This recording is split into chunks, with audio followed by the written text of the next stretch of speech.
Hey guys, Josh Hankin, creator of our Ultimate Sandbag and DVRT program, along with my good friend and colleague Troy Anderson of Alpha Kettlebell. We're going to take you through a really great circuit, kind of some unique drills of our DVRT program. It's a little more advanced than some of these drills, so bear with us. We're going to show you how powerful your DVRT and Ultimate Sandbag can really become.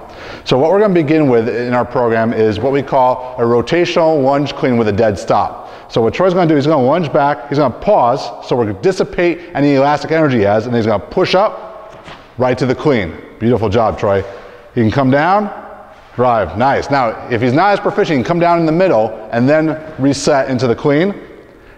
Nice. So what we do is we're getting a lot of hamstring glute activation, but we're getting that also, you can see it gets to you real fast, in a more multi-pointer fashion. Now, Troy's been able to clean about 250 pounds before, and this bag that's about 60 pounds is quite a challenge in this position, isn't it, Troy? And it really gets your heart rate up quickly. So when we've been talking about complexity, this is one way that you can make a clean and or a lunge a lot more complex in nature. But what we're going to do now is we're going to move to an upper body exercise. We're going to do what are called grip rows. So there's two ways we can do grip rows. Troy's going to go by grabbing the midsection.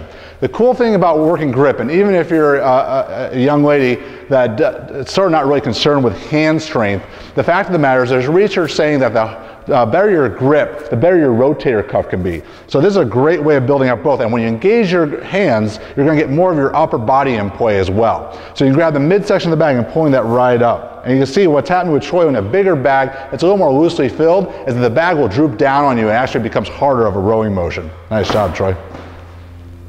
So we've done a rotational lunge clean, we've done grip rows, now we're going to do a rotational snatch. So when we did the rotational lunge clean, the rotation speaks more about the actual movement of the bag than your body. But now we're going to get more of your body into the rotational movement. So what Troy's going to do is he's going to angle his body by internally rotating his hip, and then he's going to pop through this hip all the way above head.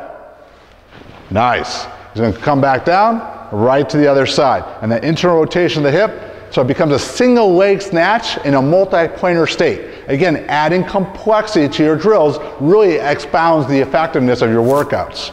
So you want to make sure to come down in the middle in between unless you're really proficient. And if you're using a heavier weight, you want to definitely make sure you come down in the middle because there's a lot of force coming down you as he rotates. And a lot of people do not do this correctly because if you do it well, there's very little rotation in the lumbar spine and really no flexion. It's all being done through the hips. Nice, Troy.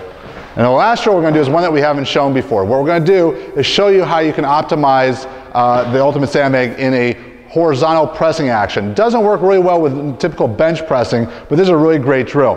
This is our shoulder-to-shoulder forward press. So we're going to take the idea of moving the bag side to side and just put us in a more vertical, horizontal point. Sorry about that. And Troy's doing a really hard thing. He's taking his feet a little bit off the ground, and this makes it really hard to resist the rotation. So he's really loading up that lat, pressing through that tricep and coming down the other side. So since it's going vertically, he's getting a vertical and horizontal work being done in his abs.